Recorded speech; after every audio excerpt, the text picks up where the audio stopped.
I have a forgiveness exercise that I use for people that have a difficult time forgiving. And this is the exercise that I use to forgive my father, and then eventually forgive my mother, and eventually forgive myself.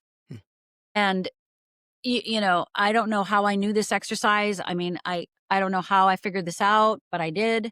I started doing this exercise when I was still drinking, DUIing, and suiciding. I started doing this exercise. I did it obviously for many times afterwards, but I was desperate to get out of the pain I was in. So I just made up this exercise. And now looking back on it and understanding neuroscience and understanding all of the components of it, it was like, yeah, that's a really good exercise. Because what it does is it shifts your neural pathways and it helps you live in the paradox of forgiving and being angry or frustrated or feeling all the feelings you have and forgiving at the same time.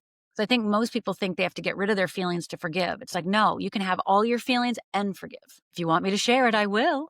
I am waiting for you to share it, actually. Okay, good. All right. So what you're going to do is you're going to take a piece of paper and put a line down the middle. You're going to have 2 columns. And on the left-hand side, you're going to write the person's name that you want to forgive. And it may not be a person. It might be a church or an organization. It might be a school, right? So it doesn't have to be a person. Whatever you have bitterness towards, anger towards, feelings of jealousy, just anger, things that are keeping you small, that are closing your heart. You put one person, one thing at a time. You only do one at a time. And so I put my dad up there, let's say. On the right-hand side, you're going to write on the top the words, I'm willing to forgive you. Okay? So my dad's name, and I'm willing to forgive you. And I'm going to write one phrase or one sentence at a time. So it looks like this. Dad, how could you do this to us? Go over to the right-hand column. I'm willing to forgive you. Back to the left-hand column. No, I'm not. I'm willing to forgive you. You left us with nothing. I'm willing to forgive you. You're such a selfish man. I'm willing to forgive you. Right? And you go back and forth and back and forth and back and forth. What that's doing is literally helping you rewire your neural pathways. And how it's doing that is allowing you to have the paradox of living in the anger and the feelings, as well as moving you forward in your intention to go where you want to go, which is forgiveness. Now, let's say writing the words down, I'm willing to forgive you, makes you want to throw up. Like you can't do that yet. Like you can't do it. Just hearing me say that's making you want, I'm not going to do that. I'm not doing it yet. Then write, I'm willing to be one day to forgive you. One day I will forgive you one day, maybe in 20 years. I'm willing to one day forgive you. Or you could write, I'm willing to forgive you one day. Right? And I don't care, really. I mean, I don't care. It's like, I hate you. I'm willing to one day forgive you, but it may never happen. I don't care what you write, but just say, I'm willing to forgive you in some way, form, or fashion. Because what you're doing is, again, you're living in the paradox of, yes, in the present moment, you have anger, pain, suffering, but you know where you want to go. You know you want to release this. You know you do. So you're going to claim this at the same time that you're feeling the feelings. And when you do that, you are doing a high spiritual path, because this is the paradox. And when you can live in the paradox, that's when real change occurs. That's true. Thanks so much for sharing that.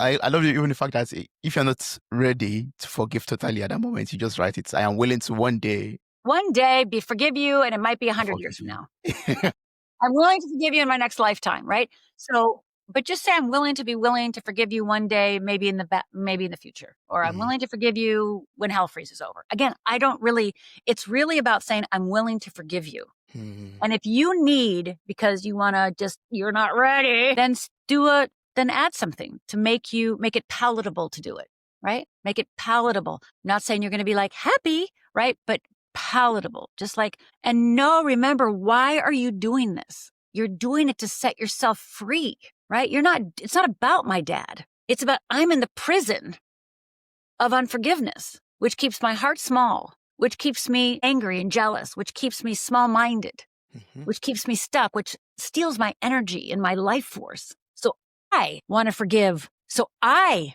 can be free.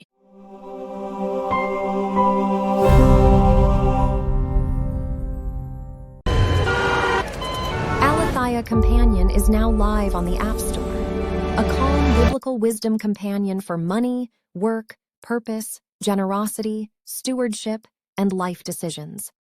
It helps you slow down, reflect, seek wisdom, and take one faithful next step before pressure makes the decision for you. Download it today and leave an honest review if it speaks to you. Thank you.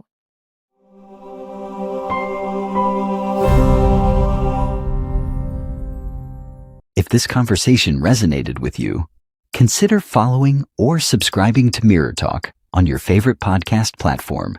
You can also support the show by sharing this episode with someone who might need it and by leaving a 5-star rating. It helps these conversations reach more people who could benefit from them. Thank you very much.